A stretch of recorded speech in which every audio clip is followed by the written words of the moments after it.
नमस्कार, आप देखना शुरू कर चुके हैं कल की तैयारी। मैं हूं आपके साथ प्रशांत पांडे और इस खास पेशकश में जो भी दर्शक हमारे साथ अभी जुड़ रहे हैं उनकी जानकारी के लिए बता दूं कि इस शो में हम देते हैं आज के बाजार का पूरा ब्यौरा, साथ ही करवाते हैं कल के बाजार की तैयारी। मार्केट के दिग्गज एक्सपर्ट्स हमारे साथ होते हैं, हमारे साथ दर्शक भी जुड़ते हैं जिन्हें एक्सपर्ट देते हैं भरोसेमंद सलाह। आज के शो में किन किन पहलुओं पर बात करने वाले हैं, फटाफट से सबसे पहले उस पर एक नजर डाल लेते हैं। तो आज हम आपको बताएंगे कि आखिर बाजार में तेजी की क्या है वजह, शुगर शेयरों में तेजी के ट्रिगर्स क्या हैं और रोज की तरह कल के लिए दमदार ट्रेडिंग आइडियाज होगा और भी बहुत कुछ। इसके अलावा आपकी खास तैयारी कराने के लिए हमारे साथ जुड़ेंगे खास एक्सपर्ट्स भी और शो में हमारे साथ होंगी शर्मिला जोशी जी और इसके साथ ही नीतिलेश पावस्कर हमारे साथ जुड़ेंगे। और इस शो में जुड़ने का आसान सा तरीका है, वो तरीका क्या है जरा वो देख लीजिए। तो आपको कुछ नहीं करना है, ये व्हाट्सएप नंबर जो आपके स्क्रीन पर फ्लैश हो रहा है उसे देखिए और इस पर अपना सवाल हम तक पहुंचाइए, अपना और अपने शहर का नाम जरूर मेंशन कीजिए। इसके अलावा सोशल मीडिया प्लेटफॉर्म्स के जरिए भी आप हम तक अपना सवाल पहुंचा सकते हैं। तो चलिए सबसे पहले बात कर लेते हैं आज के बाजार की। तो 2 दिनों की कमजोरी के बाद आज बाजार में अच्छी खरीदारी लौटती हुई नजर आई। मार्केट क्लोजिंग के दौरान जहां निफ्टी करीब 151 अंक चढ़कर 18,400 के पार की क्लोजिंग देने में कामयाब रहा, तो वहीं सेंसेक्स में भी करीब 468 अंकों की बढ़ोतरी देखने को मिली। आज कैसा रहा पूरा दिन बाजार का, बता रही है हमारी सहयोगी पूजा त्रिपाठी। बिल्कुल, आज बाजार में हमने देखा कि मिले जुले ग्लोबल क्यूज के बीच मार्केट में शुरुआत तो हरे निशान में हुई थी। बाजार बंद होते होते 18,400 के पार की यहां पर क्लोजिंग देखने को मिली है। निफ्टी की बात करें तो करीब 150 अंक ऊपर हमने क्लोजिंग दी और बैंक निफ्टी में करीब 200 अंकों की तेजी आज देखने को मिली है। अगर एडवांस डिक्लाइन रेशियो भी हम देखेंगे तो ब्रॉडर मार्केट में भी आज तेजी का ही माहौल था और जो एडवांस वाले शेयर थे, बढ़ने वाले शेयर थे, वो आज ज्यादा थे गिरने वाले शेयरों के सामने। तो हमने देखा कि ब्रॉडर मार्केट में भी अच्छी तेजी थी और इंडेक्स में भी आज अच्छा प्रदर्शन देखने को मिला। आज निफ्टी के टॉप गेनर्स थे अदानी पोर्ट्स, जहां पर करीब 4% की मजबूती थी। महिंद्रा एंड महिंद्रा अपने डेज हाई पर क्लोज हुआ। आयशर पावर ग्रिड और अदानी एंटरप्राइजेस जैसे शेयरों में आज अच्छी मजबूती थी। वहीं गिरने वाले शेयरों की बात करें तो आज आईटी स्टॉक्स में कमजोरी थी। टीसीएस, इन्फोसिस और ओएनजीसी, टाटा मोटर्स और सन फार्मा, ये कुछ ऐसे स्टॉक्स थे जो कि आज हल्के लाल निशान में कारोबार करते हुए नजर आए। तो आज आईटी और सरकारी बैंकों को छोड़ दे, चुनिंदा सरकारी बैंकों में भी आज वीकनेस थी। अगर उनको छोड़ दे तो लगभग सभी सेक्टरल इंडेक्स आज मजबूती के साथ ही कारोबार कर रहे थे, हरे निशान में थे और सबसे ज्यादा तेजी थी आज ऑटो और एफएमसीजी शेयरों से। यहाँ से काफी अच्छा कंट्रीब्यूशन देखने को मिला और मेटल इंडेक्स में भी हमने देखा कि करीब 1.25% की तेजी वहां पर देखने को मिली है। स्टॉक स्पेसिफिक कुछ और एक्शन की बात करें तो मिड कैप स्टॉक्स स्पेस में हमने देखा इंश्योरेंस स्टॉक्स में काफी अच्छी तेजी बनी हुई थी और जीआईसी रेश्योरेंस देखिए करीब 13% की मजबूती वहां पर थी। यूटीआई एएमसी में भी आज करीब 11% की तेजी थी। जेबीएम, ऑटो, पीएनबी, हाउसिंग जैसे स्टॉक्स आज 8 से 9% की मजबूती के साथ कारोबार कर रहे थे। तो आज इंश्योरेंस स्पेस काफी एक्शन में था और इसके अलावा यूटीआई एएमसी का स्टॉक भी आज फोकस में था दिन भर। टाटा ग्रुप के मेजॉरिटी स्टेक अधिग्रहण की खबर आ रही थी, बाद में कुछ क्लैरिफिकेशन भी आए, लेकिन हमने देखा कि इस खबर के चलते यूटीआई एएमसी आज दिन भर तेजी में रहा। वहीं गिरने वाले शेयरों पर नजर डाले तो आज ईपीएल में वीकनेस थी करीब 5% की। कैम्प्लास्ट, वेल्सपन इंडिया और दीपक फर्टिलाइजर्स जैसे स्टॉक्स थे जो कि आज कमजोरी के साथ कारोबार कर रहे थे। आज फर्टिलाइजर शेयरों में भी हमने मुनाफा वसूली देखी। दीपक फर्टिलाइजर और आरसीएफ जैसे स्टॉक्स आज कमजोरी के साथ ट्रेड कर रहे थे। वहीं कुछ और एक्शन वाले स्टॉक्स पर नजर डाले तो महिंद्रा के बारे में जैसा कि हमने बताया, ग्रामीण इलाकों में ट्रैक्टर की डिमांड बढ़ी और FY23 में भी रिकॉर्ड ट्रैक्टर बिक्री की बात की जा रही है, जिसके चलते महिंद्रा आज ऊपर था। स्पेशलिटी रेस्टोरेंट के स्टॉक में भी हमने देखा 14% की एक तेजी थी। 21 दिसंबर को बोर्ड की बैठक होगी जिसमें कि कंपनी पूंजी जुटाने पर विचार करेगी और हमने देखा यहाँ पर भी अच्छा एक्शन बना था। और दिन भर आज शुगर शेयरों में भी तेजी का माहौल था। इसमें खबर भी आ रही थी कि ब्लेंडिंग वाले एथेनॉल पर जीएसटी 18% 8% से घटकर 5% करने की बात की जा रही है, जिसके चलते आज हमने देखा कि शुगर शेयरों में भी शानदार तेजी बनी हुई थी। तो ये कुछ एक्शन वाले स्टॉक्स थे और मार्केट में भी हमने देखा कि 2 दिनों की कमजोरी के बाद आज अच्छी रैली देखने को मिली और 18,400 के ऊपर क्लोजिंग देखने को मिली। तो बाजार का पूरा ब्यौरा दे रही थी हमारी सहयोगी पूजा त्रिपाठी। और चलिए अपने खास मेहमानों की ओर रुख करते हैं। हमारे साथ दो खास एक्सपर्ट्स हैं, शर्मिला जोशी जी और नितलेश पावस्कर। शर्मिला जी और नितलेश, आप दोनों का बहुत बहुत स्वागत ईटी नाउ स्वदेश में। शर्मिला जी, क्या कहेंगी आज के मार्केट की चाल पर? या बिल्कुल, जैसे कि आप अभी दोहरा रहे थे, ये उम्मीद थी कि शायद जो जिस तरह की गिरावट हमने पिछले हफ्ते देखी थी, it had sort of broken critical levels. तो यही लोगों की नजरें इसी पर थी, क्योंकि इस तरह के जब लेवल्स टूटते हैं तो ये अक्सर होता है कि और भी वहां से मार्केट नीचे जाता है। लेकिन आज जिस तरह से हम समझे हैं, it is I think testimony to the fact कि हमारी अंडरलाइंग जो स्टोरी है वो अभी भी काफी स्ट्रांग है और ये मार्केट अभी भी बाय ऑन डिप्स जैसा मार्केट है। तो थोड़ा वेट एंड वॉच अप्रोच जरूर रहेगा, लेकिन आज जिस तरह से मार्केट्स ने रिबाउंड किया है, ये साफ तौर पे दर्शाता है कि मार्केट में बहुत ज्यादा करेक्शन एक्सपेक्ट करना बराबर नहीं होगा। बिल्कुल। तो खास राय इस वक्त मार्केट की चाल पर। नितलेश, आप कैसे देखते हैं आज के बाजार को? जी सर, अगर हम लोग देखेंगे मार्केट में तो एक वन वे करेक्शन के बाद थोड़ा सा एक रिट्रेसमेंट पेंडिंग था और मेरे हिसाब से वो थोड़ा सा आ चुका है अभी।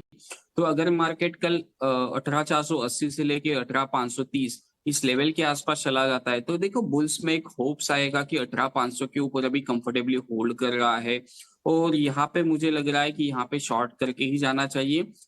18,630 ये मेरा स्टॉप लॉस होगा। एज ए डिस्क्लोजर कुछ क्वांटिटी मैंने मेरे पर्सनल अकाउंट में भी शॉर्ट की है। तो यहाँ पे मैं एक चीज कहना चाहूंगा कि ये बाउंस मुझे लग रहा है कि एक बिकवाली के लिए काफी अच्छा मौका हो सकता है। लास्ट शो पे भी हम लोगों ने कहा था कि 18,670 से लेके 18,700 यहाँ पे अगर मार्केट मिलता है तो डेफिनेटली बिकवाली करना चाहिए। तो वहां से भी मार्केट ने 300 से 400 पॉइंट का एक डाउनसाइड मोमेंटम दिखाया। तो अभी भी ये जो 80 से 100 पॉइंट अगर मार्केट ऊपर चला जाता है तो मैं यहाँ पे डेफिनेटली बिकवाली ही करना चाहूंगा। 18,630 से लेके 18,640 यहाँ पे मैं मेरा स्टॉप लॉस प्लेस करूंगा और नीचे में जो मेरा पहला टारगेट होगा वो होगा 18,100 से लेके 17,900 का। तो खास राय आपको मिलती हुई आज के बाजार के हिसाब से। और चलिए, जैसा मैं बार बार कहता हूं कि दरअसल ये दर्शकों का शो है, तो दर्शकों के सवाल जवाब का जो सिलसिला है वो शुरू करते हैं। सबसे पहला सवाल आरिफ हकीम का है, जो कि गाजियाबाद उत्तर प्रदेश से हैं। और आरिफ ने पूछा है कि शोभा लिमिटेड के इन्होंने 60 शेयर लिए हैं 620 रुपए के भाव पर, क्या करना चाहिए? क्या होगी सलाह शर्मिला जी आरिफ को? मेरे हिसाब से उनको बने रहना चाहिए। शायद थोड़ा सा उनको उनका इन्वेस्टमेंट होराइजन लंबा रखना पड़ेगा, लेकिन मेरे हिसाब से इस प्राइस से गिवन द फैक्ट कि शोभा जिस तरह के मार्केट्स में प्रेजेंट है और रियल एस्टेट में हम एक थोड़ी बहुत रिकवरी देख रहे हैं, तो इन सब चीजों को ध्यान में रखते हुए मुझे लगता है कि उनको इस स्टॉक में बने रहना चाहिए। My target would be closer to 650। बिल्कुल, तो शोभा में बने रहने की सलाह और टारगेट भी आपको देती हुई शर्मिला जी। प्रकाश सिंह है हमारे अगले दर्शक, जो कि गुजरात से हैं। उन्होंने अपना सवाल पूछा है। HCC के 8800 शेयर इन्होंने लिए हैं 21 रुपए 50 पैसे के भाव पे। एक साल के लिहाज से क्या नजरिया है इस शेयर पर? क्या होगी इनको सलाह? नितलेश। स्टॉक जी सर, स्टॉक को होल्ड करें, जरूर होल्ड करें। मुझे लग रहा है कि अच्छा खासा कुछ ब्रेकआउट देने की तैयारी कर रहा है और अगर ये काउंटर 23 के ऊपर निकलता है तो मेरा जो कहना है ये एटलीस्ट 28 से लेके 32 ये लेवल दिखा सकता है।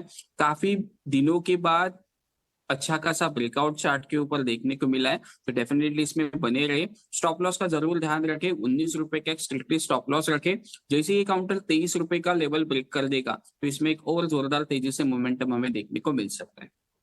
बिल्कुल, तो यहां पर बने रहने की सलाह, बेहतरीन मोमेंटम दिखने के संकेत नजर आ रहे हैं। विजय कुमार हैं अहमदाबाद गुजरात से। इन्होंने अपना सवाल पूछा है।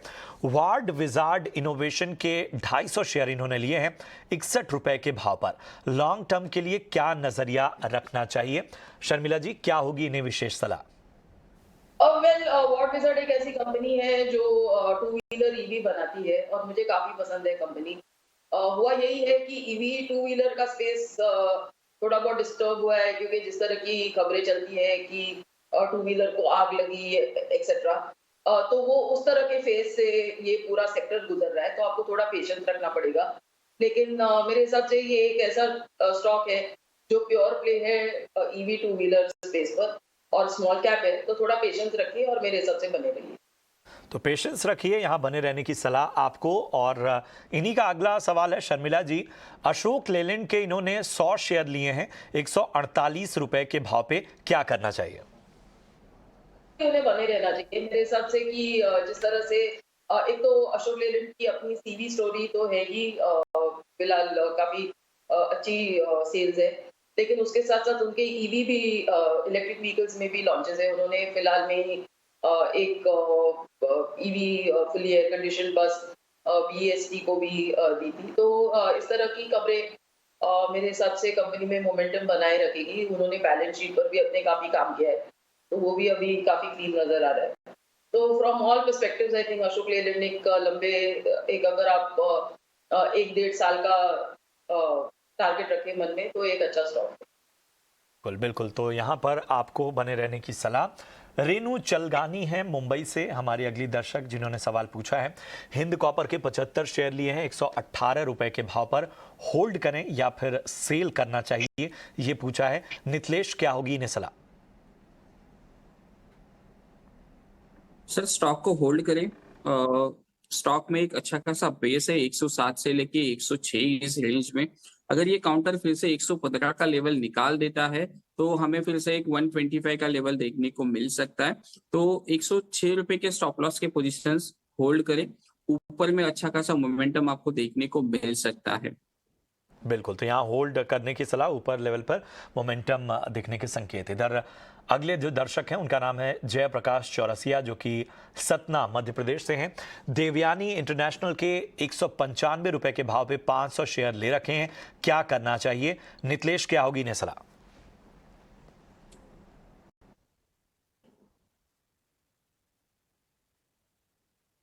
तक आवाज पहुंच रही है? जी सर, चार्ट को देखकर इतना ही लग रहा है कि यहाँ पे थोड़ा सा एक वीक लग रहा है मुझे, जितना स्ट्रक्चर लग रहा है। जब तक ये काउंटर 205 207 रुपए का लेवल नहीं ब्रेक करेगा तब तक इसमें कुछ मोमेंटम नहीं देखने को मिलेगा। मेरा एक ही सलाह होगा, यहाँ पे स्टॉप लॉस जरूर लगाए। 178 रुपीज का स्ट्रिक्टली स्टॉप लॉस लगाए। अगर 178 लेवल ब्रेक होता है तो एक बार पोजीशन से एग्जिट करें। 207 रुपए के ऊपर इसमें एक अच्छा खासा मोमेंटम आपको देखने को मिल सकता है। बिल्कुल, तो खास सलाह आपको मिलती हुई इस पर। अगले हमारे दर्शक है राजेश बांसवाड़ा राजस्थान से। IRFC के 28,500 शेयर लिए हैं 34 रुपए 50 पैसे के भाव पे, लॉन्ग टर्म के लिए क्या नजरिया रखना चाहिए? शर्मिला जी, क्या होगी इन्हें सलाह? Well very honestly I mean company तो खैर है ही ठीक, और फिलहाल हम देख रहे हैं कि जिस तरह से एक अच्छा मोमेंटम बना है रेलवे स्टॉक्स को लेकर, और ये रेलवे की फाइनेंसिंग कंपनी है, तो फिलहाल के लिए बने रहे। तो फिलहाल बने रहने की सलाह। बढ़ते हैं अगले दर्शक के सवाल की ओर। सुधीर जाए हैं ठाणे महाराष्ट्र से। जेपी एसोसिएट्स के 1500 शेयर इन्होंने लिए हुए हैं 70 रुपए के भाव पे, क्या करना चाहिए नितलेश ने? देखो, इतना होल्ड किया है तो मुझे नहीं लगता कि ये भाव आएगा अभी जल्द फिलहाल। तो सिर्फ अभी इसमें जो मैं लेवल देख रहा हूँ, मैं एक बार इसका मंथली चार्ट भी देख लेता हूँ। तो जब तक ये काउंटर 14 से लेके 15 ये जोन को क्लियर नहीं करेगा तब तक इसमें कुछ भी मोमेंटम हमें देखने को नहीं मिलेगा। तो अभी जो होल्ड है आप होल्ड ही कर सकते हैं इसमें। जैसे ही 15 रुपए का लेवल ये स्टॉक निकालेगा तो अगला जो पड़ा होगा वो 25 से लेके 27 रुपए का लेवल हो सकता है। तो उछाल में एग्जिट करने की राय होगी, और नीचे में अगर स्टॉप लॉस आपको प्लेस करना होगा तो आपको स्टॉप लॉस 9 रुपए के आसपास प्लेस करना होगा। तो खास सलाह आपको मिलती हुई सुधीर जी इस अहम स्टॉक पे। बढ़ते हैं आगे। नीलेश हैं गुजरात से। इन्होंने सर्वेश्वर फूड के 6400 शेयर लिए हुए हैं 85 रुपए के भाव पे, पूछ रहे हैं क्या करना चाहिए? शर्मिला जी, क्या होगी इन्हें सलाह? Sorry I don't track.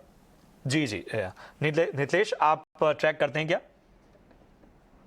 Track तो नहीं करता हूँ सर, मैं एक बार चार्ट देखना चाहूंगा।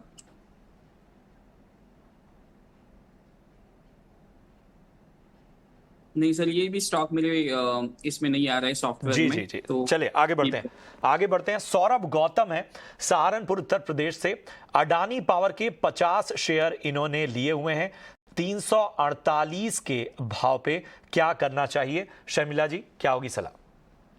और मेरे हिसाब से वैल्यूएशन के हिसाब से ये स्टॉक थोड़ा महंगा लग रहा है, लेकिन गिवन द फैक्ट कि अडानी एज ए ग्रुप में काफी मोमेंटम है, उनको फिलहाल के लिए बने रहना चाहिए।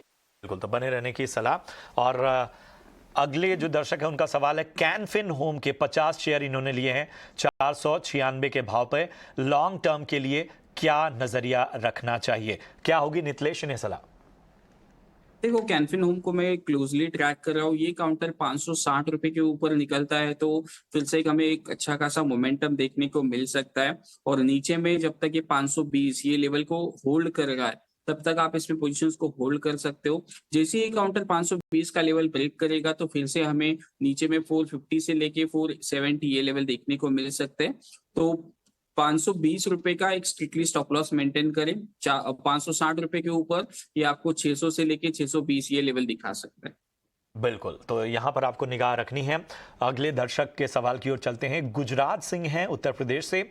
इन्होंने कोपरन के 400 शेयर लिए हुए हैं और 180 रुपए 51 पैसे के भाव पे, क्या करना चाहिए? नितलेश, खास सलाह इन्हें? सर, एक ही मैं चीज कहना चाहूंगा, 138 140 का एक स्टॉप लॉस रखे, क्योंकि लास्ट जो 2-3 दिन से एक उछाल देखने को मिला था 170 के आसपास, तो वो अभी भी फॉलो अप उसमें बाइंग नहीं है। तो 138 का स्टॉप लॉस रखे। जैसे ही काउंटर 157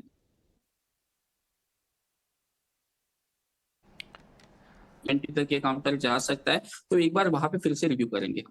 बिल्कुल बिल्कुल, तो खास सलाह आपको मिलती हुई यहाँ पर। रुपेश सिंह है हमारे अगले दर्शक उत्तर प्रदेश से, और रुपेश ने पूछा है कि बीपीसीएल के 450 शेयर लिए हैं 365 रुपए 45 पैसे के भाव पे, क्या करना चाहिए? शर्मिला जी ने? और बने रह सकते हैं। मेरा टारगेट करीब 415 का रहेगा। मेरी सिर्फ इतनी मेरा ओवरऑल व्यू ओएमसीज पर इतना पॉजिटिव नहीं है, क्योंकि मुझे लगता है कि इस सेक्टर में लॉन्ग टर्म इन्वेस्टर्स को इतने ज्यादा बेनिफिट्स नहीं मिलते, लेकिन आप इस प्राइस पर बने रह सकते हैं। I think you can keep 415 as a target. की सलाह और आगे के टारगेट्स भी आपको मिलते हुए। मुकेश हैं चंडीगढ़ से। इन्होंने उदय ज्वेलरी के 800 शेयर लिए हैं 137 रुपए के भाव पे, क्या जनवरी तक होल्ड कर सकता हूं? नितलेश पूछ रहे हैं। देखो, लास्ट 2 दिन से एक स्टॉक में एक हलचल देखने को मिली है और ऊपर में 140 रुपीज का एक रेजिस्टेंस है। जैसे ये 140 का लेवल निकालेगा तो अपसाइड मोमेंटम आपको देखने को मिल सकता है। लेकिन जितना मैं मेरे क्लाइंट्स को रेकमेंड करता हूँ या फिर मैं जो चार्ट देखता हूँ, चार्ट देख के इतना कुछ मजा नहीं आ रहा है स्टॉक में, तो नीचे में आपको एक स्ट्रिक्टली स्टॉप लॉस रखना पड़ेगा। वो होगा 125 रुपीज का, और ऊपर में अगर ये 140 का लेवल निकाल देता है तो एक अच्छा खासा मोमेंटम आपको देखने को मिल सकता है। तो उछाल में एग्जिट की राय होगी। बिल्कुल, तो यहाँ आपको खास नजर रखनी होगी। डीसी शर्मा है हमारे अगले दर्शक जयपुर से, और इन्होंने पूछा है सेंट्रल बैंक ऑफ इंडिया के 500 शेयर लिए हैं 48 रुपए के भाव पे, आगे क्या करना चाहिए? क्या होगी शर्मिला जी ने सलाह?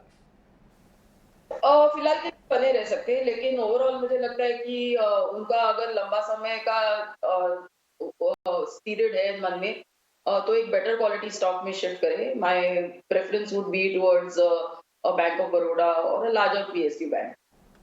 ठीक है, तो यहाँ पर आपको विशेष सलाह मिलती हुई।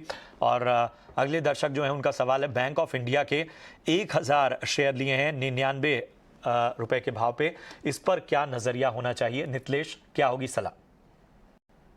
देखो, बैंक ऑफ इंडिया या फिर जो भी कुछ पब्लिक सेक्टर बैंक है वो काफी चल रहे हैं, तो अभी के लिए इनको मैं एक स्टॉप लॉस देना पसंद करूंगा। तो आप इसमें एक स्टॉप लॉस जरूर मेंटेन करें। 85 से लेके 82 ये इस लेवल के आसपास कैसे रिएक्ट करता है वो देखना पड़ेगा। अगर स्टॉक 82 से बाउंस करता है, जो पिछला वाला स्विंग था जून 2021 के आसपास का, अगर उसको होल्ड करके मार्केट फिर से रिबाउंड करता है 90 के लेवल के ऊपर, तो ये स्टॉक में फिर से एक अपसाइड मोमेंटम आपको देखने को मिल सकता है। तो 80 रुपीज के स्टॉप लॉस के साथ इस स्टॉक में आप बने रहे। बिल्कुल बिल्कुल। और बढ़ते हैं आगे, स्वप्निल मापेस्कर हैं गोवा से, इन्होंने अपना सवाल भेजा है हम तक। आरबीएल बैंक के 500 शेयर इन्होंने लिए हुए हैं 135 रुपए के भाव पे, आगे क्या करना चाहिए, आगे के लिए टारगेट भी पूछ रहे हैं। शर्मिला जी, क्या होगी इन्हें सलाह? और मेरे हिसाब से ये बने रह सकते हैं कि अगर प्राइवेट लिस्टेड स्पेस में बैंक्स में अगर दो मुझे नाम पसंद है तो वो है आरबीएल बैंक और आईडीएफसी फर्स्ट बैंक। दोनों के जो पैरामीटर्स है उनमें हमने सुधार देखा है। मैंने आईडीएफसी फर्स्ट बैंक काफी बार इस शो पर रिकमेंड किया है, so between the two that would be my preferred stock. लेकिन yes, I think coming to RBL bank इसमें भी वो बने रह सकते हैं। My target would be closer to 180 rupees. तो यहाँ बने रहने की सलाह और टारगेट भी आपको मिलता हुआ। इसी के साथ सवालों का सिलसिला यहीं रोकते हैं और कुछ अहम खबरों की ओर बढ़ते हैं। कल बाजार के लिए अहम ट्रिगर्स क्या होने वाले हैं, हमारी सहयोगी वामाक्षी उसका पूरा ब्यौरा दे रही हैं। जी बिल्कुल, शुरुआत करते हैं हम कुछ ग्लोबल क्यूज के साथ। तो बैंक ऑफ जापान अपना इंटरेस्ट रेट डिसीजन कल डिक्लेयर करेंगे और इस पर हमारी नज़र ज़रूर बनी रहेगी। इसके अलावा कॉर्पोरेट फ्रंट पर क्या एक्शन हो रहा है, आइए उस पर भी एक बार नज़र घुमा लेते हैं। सबसे पहले बीपीसीएल फोकस में रहेगा। कल बोर्ड की बैठक होने वाली है और वो इन्वेस्टमेंट प्रपोजल को ये बैठक में कंसिडर करने वाले हैं। इसके अलावा तानला प्लेटफॉर्म्स भी हमारे रेडार पर रहेगा। बायबैक शुरू होने वाला है स्टॉक के लिए टेंडर ऑफर के द्वारा। शीला फोम और प्रिसीजन वायर्स इंडिया लिमिटेड, ये दोनों भी स्टॉक हमारे रेडार पर रहेंगे। कल आखिरी दिन है ये दोनों शेयर्स खरीदने का, अगर आपको बोनस इशू के लिए एलिजिबल होना है तो। फोकस करेंगे क्विंट डिजिटल मीडिया पर। कल आखिरी दिन है ये शेयर को खरीदने का, अगर राइट्स इशू के लिए एलिजिबल होना है तो। हर्षा इंजीनियर्स के लिए लॉक इन पीरियड समाप्त हो रहा है और कुछ शेयर्स लॉक इन से बाहर आ जाएंगे और शेयर होल्डर्स फ्री होंगे ये शेयर्स को ट्रेड करने में। और आखिर में आईपीओ मार्केट पर हम फोकस करेंगे। हम देख रहे हैं कि इलन इलेक्ट्रॉनिक्स का आईपीओ खुल रहा है सब्सक्रिप्शन के लिए। कल से दिसंबर 20 से दिसंबर 22 तक आप ये आईपीओ में सब्सक्राइब कर सकते हैं।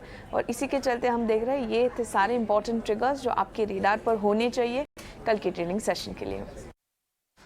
तो ये थे कल के ट्रिगर्स जिन पर निगाह आपको रखनी है। और चलिए अब बारी हमारे खास सेगमेंट वीआईपी शेयर्स की। तो हमारे दोनों खास एक्सपर्ट तैयार हैं। शर्मिला जी, क्या हैं आपकी VIP picks? I am recommending Indian hotels. मुझे लगता है कि ये क्वार्टर क्योंकि छुट्टियों का क्वार्टर है और तो ये एक होटल एज अ बिजनेस के लिए काफी अच्छा रहेगा। उसके साथ साथ यही उम्मीद है कि इन द सेकेंड हाफ हम इंटरनेशनल टूरिस्ट भी लौटते हुए देखेंगे, because on the domestic front तो इनका परफॉर्मेंस अच्छा रहा ही है, लेकिन इस उम्मीद में कि इंटरनेशनल ट्रैवल भी अगर रिज्यूम करता है तो कंपनी को और फायदा रहेगा। उसके साथ साथ वो अपनी रूम इन्वेंट्री भी इंक्रीज कर रहे हैं। नए होटल्स और signing up for management of hotels, दोनों फ्रंट्स पे वो काम कर रहे हैं। उसके साथ साथ उनके सभी वर्टिकल्स में with in the hotel space presence है, whether you're talking of Jinjo hotels or luxury bungalows with that Ama offering और जो बाकी के भी उनके hotels है, international presence भी है उनका selective cities में। तो इन सब के चलते मुझे लगता है कि Indian hotels को आप ऐड कर सकते हैं। टारगेट 400 का रहेगा। This is a long term call. बिल्कुल बिल्कुल। और नितलेश, आपकी वीआईपी पिक्स कौन सी है? जी, मैं शॉर्ट जाना पसंद करूंगा एलटी में, लार्सन एंड टूब्रो में शॉर्ट जाना पसंद करूंगा। फ्यूचर्स में 2190 से लेके 2200 इस रेंज में मैं बिकवाली करना पसंद करूंगा। 2220 रुपए का मेरा स्ट्रिक्टली स्टॉप लॉस होगा और 2120 मेरा पहला टारगेट होगा। एज ए डिस्क्लोजर मैं क्लाइंट्स को ऑलरेडी ये रिकमेंड कर चुका हूँ आज ही, और ये कल भी मैंने रिकमेंड किया था क्लाइंट्स को, तो ध्यान रखें ज्यादा क्वांटिटी के साथ ना करें। 2220 रुपए का एक स्ट्रिक्टली स्टॉप लॉस आपको मेंटेन करना पड़ेगा। लास्ट शो में हम लोगों ने एचडीएफसी लिमिटेड को शॉर्ट दिया था, वो एग्जैक्टली हमारे जो टारगेट है उसमें हिट होते हुए हमें देखने को मिले। तो एलटी भी मुझे लग रहा है यहाँ पे भी एक शार्प प्रॉफिट बुकिंग देखने को मिल सकता है। बिल्कुल, बहुत बहुत शुक्रिया करेंगे नितलेश और इसके साथ ही शर्मिला जी, आप दोनों का हमारे दर्शकों के सवालों के जवाब भी आपने दिए। उसके साथ ही वीआईपी पिक के जरिए कहाँ कमाई के मौके बन रहे हैं वो भी बताया। फिलहाल कल की तैयारी की पूरी टीम को दीजिए इजाजत। आप देखते रहिए ईटी नाउ स्वदेश। नमस्कार।